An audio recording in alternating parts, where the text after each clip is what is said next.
Welcome to T-Faithful TV. We are back again with the latest gossip nyaya dziri kupisa dziri kutenderera pasocial media. Mukadzi the late Leonard Dembo adedzera kuti iye acharovesa vanhu vakaita Silent Killer nemacopyright vanoba ngoma voremixa vasingagoni kuimba. Silent Killer akaimba ngoma akaremixa ngoma yaLeonard Dembo inoti musharudzi. Terai muzozva zvitauro. Makadi muri yeZimbabwe. Ini ndinonzi Mai Leonard Dembo, Mai Morgan, Mai Tendai, Mai Feni. Ndiri panapa paZimura tinopiwa maroyalties edu pane dzino dzinoratidza kuZBC nedzinokolektwa mumashops nechiyechi. Tinotenda vanhu vekuZimura kana kuti Zimura pachayo vese nevanhu vayo kuti vakatinakira, vanoita kuti tiwanewo something pane zvine zvakasiyiwawo nababa. Zvinezvi baba vane 27 years vashaya. Hatina zvatiri kunyanya kushupika because varipo vari kuti jega apo neapo.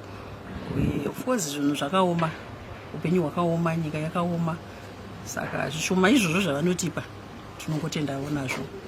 Zvasiyana nevamwe vanotongomora vachiita zvavanoda nezvinhu zvedu, vachiita zvezvekungoti like vanoisa kunana Facebook, kunana YouTube. Hapana unobhuya achiti ashamwari ndakungofungawo kuti ndikuwana mubayiri nemurume wako otunduradzi. Hapana, but Zimura vanomira nesu. Ndo zvinhu zvashe zviri zvishoma zvazvo asi zvakangonakira zvakasiyana nekushaya. Ende kune vaye vanoita zvokuti Leonard akafa saka ndakuita zvandoda nemasongs ake unongodzura yakadaro ozongoita zvimavoice zvake zvekuti unenge akutonyangadza song yakasiya yakadzirwa zvakanaka. Vanhu ivavo please tokumbirawo, hatisuda zvokusungisana, hatisuda zvokuita zvenoizi, hatisuda zvokurwa. Kana wafunga kuti unoda kuita nziyo yaLeonard, vana vaLeonard varipo, Tendai aripo, Morgan aripo, uya utaure navo, varikupa mvumo yekuti wanga wafunga kuti unoda kuita sei. Noti kungodzura kuita kunge Leonard wacho haana kutombosiya vana, haatozikanwi, watova munhu wako. Vanhu ivavavo please tapota. I'm sure you have heard from the horse's mouth. The late Leonard Dembo's wife has warned artists who are using his music to make remixes of their own. This comes after Silent Killer remixed a song by Leonard Dembo inonzi Musharudzi and changed it using his own type of lyrics, resulting in the song losing its purpose. Silent Killer zopindura futi achidedzera kuti aiwa imamai midzikamai ZCC haisati yandirovesa necopyright makuya muchimhanya nekuti ZCC ndo yandakanyanya kushandisa zvinhu zvakawanda zvayo, ndakashandisa bhiti ravo saka ndovanofanirwa kundirovesa necopyright. But zvisinei hazvo, kana muchiti muri kuda mari makatsamwa muchitaura nezvevana venyu, nongokupai zvese. Ndozvataurwa naSilent Killer, muchazoenzwa yaSilent Killer. Sivazukuru vambuya naye vazotaurawo zvinhu zvakawanda zvakasiyana siyana. Aripo mumwe munhu auya akati Dembo ndiye akabira ngwere song, ndozvataurwa nemumwe munhu akati that's the truth. Vanhu ngavasiye masong evanhu. Mumwe munhu akati she is right.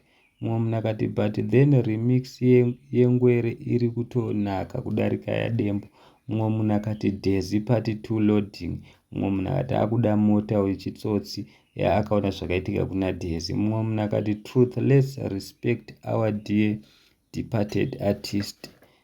Asi Silent Killer did it better. Ndozvataurwa nemumwe munhu akati well done, they must respect the legend and his international property. Some artists don't realize that they could be sued. Mumwe munhu akati I see a lot of people being disrespectful instead of acknowledging that this was infringement.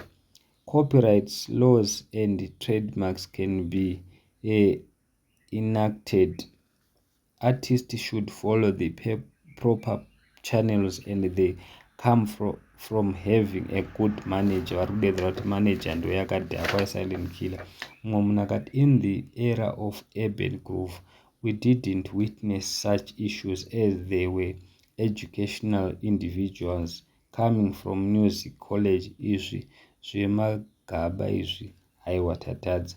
Ari kudedzera kuti paeven groove hatina mbona zvakadaro, ngoma dzakudhara dzainakidza, kwete zvino izvi tangozara nemadofo, vanhu vasina kuenda kuchikoro.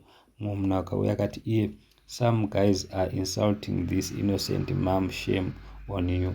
Mumwe munhu akati artist should be made aware that a parodied kuba hanzi kuronda tsimba is a serious criminal offense that results in a punishment of if found guilty in terms of the Copyright Act.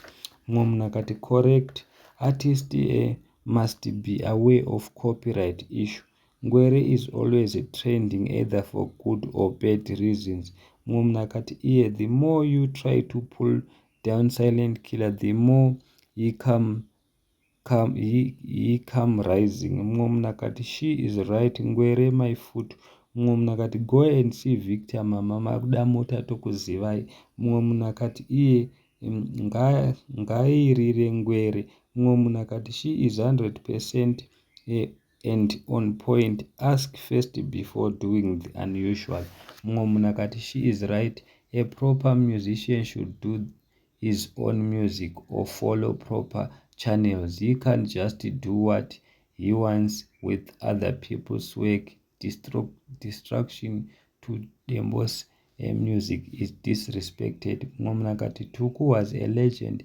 His songs have been remixed all over the world. No one has complained. Same chida kutaurisa. Mumwe munhu akati the beat was from ZCC, zvakataurwa naSilent Killer. So handizivi kuti kudi. Thank you so much. Comment down below.